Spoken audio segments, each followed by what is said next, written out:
يا بنات، شايفين الاكل الحلو ده؟ تعالوا نحضره مع بعض ونقول لك ازاي ننضف الرنجة والملوحة اللي معانا ديت بأسهل الطرق، ومش هتاخد معاكي ثواني. يلا تابع معايا الفيديو للآخر. لازم بقى كوباية الشاي مع الأكلة ديت، شاي بنعناع، ولا تقولي ده ولا ده ولا قهوة، هي دي اللي بتنفع مع الأكلة بتاعتنا النهاردة. ازيكم يا بنات؟ النهاردة هننضف رنجة بطريقة سهلة وبسيطة. بص، انا الرنجة دي عملتها على النار خفيفة كده، يعني محبتش ان انا ابهدلها معايا، يعني اخلي اللحم يطلع برا. انا بقى هعمل هقشر. هنقطع الاول ده،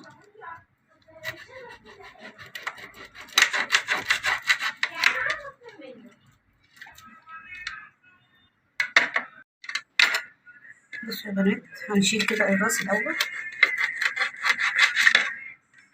نستغنى عنها. بصوا طرية حلوة اوي. هنحاول نقشرها، هتتقشر معاكي بكل سهولة.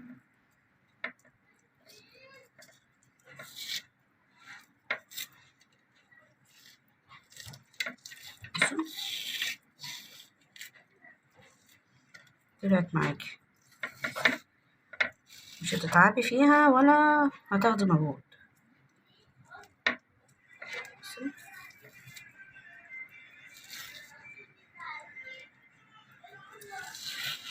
انتوا واقفة كده هتخلصوا كل الكمية، يدوبك تشمميها كده النار. بصوا اتقشرت، افتحيها بقى.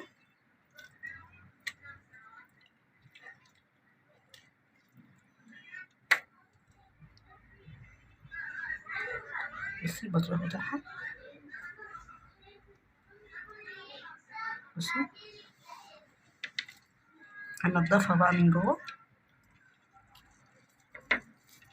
افتحيها حسب الشوك، تطلع معاكي الواحدة بوحدتها.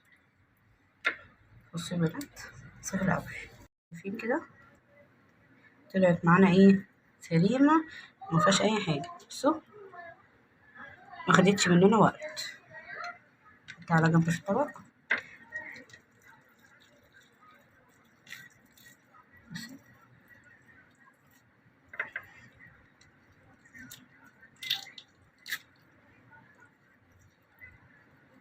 نحاول بقى نشيل دوت، اسهل طريقة للتنظيف، متاخدش وقت.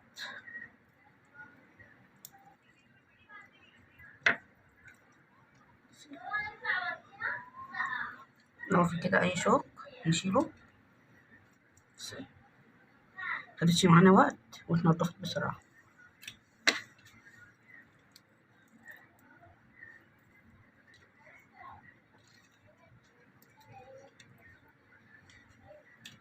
بصي مخدناش وقت ازاي، خلصنا الكمية.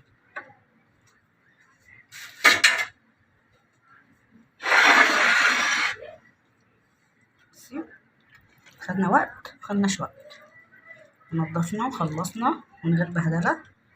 بصي يا بنات، خلصنا كده الرنجة. عندنا ملوحة، بصراحة كانت عندي في الفريزر، فقلت استغلها بقى واطلعها جنب الرنجة. بصي هيطلع بكل سهولة. هي تتنضف الأول من القشر اللي عليها، وبعد كده نبقى نفتحها.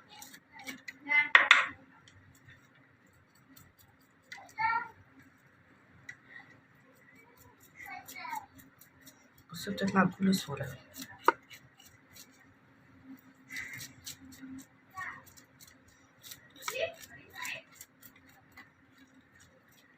دي الحاجة الوحيدة اللي فيها البهدلة، بس هنعمل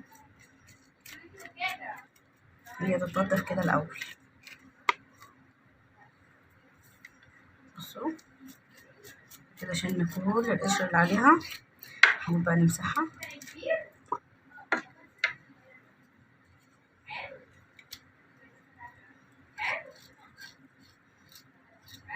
بصي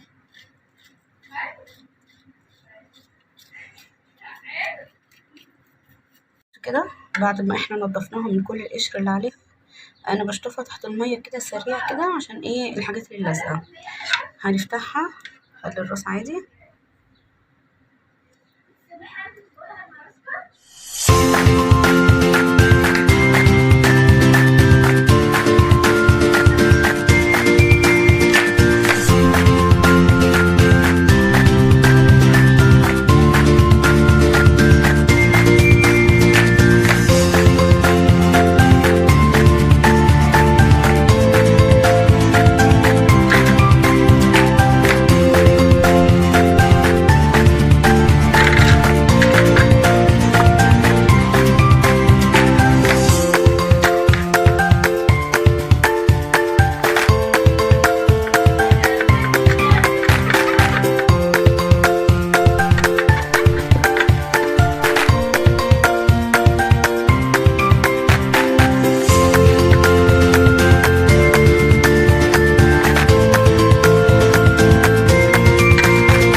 بصوا كده يا بنات، احنا كده ايه خلصنا كل الاكل، حطيناه في الاطباق زي ما انتم شايفين كده.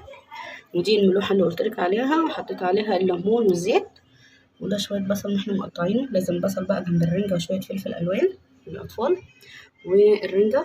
ودي البطارخ لوحدها، حطيتها لوحدها. وهنا ايه العيش، الاكله دي محتاجه العيش.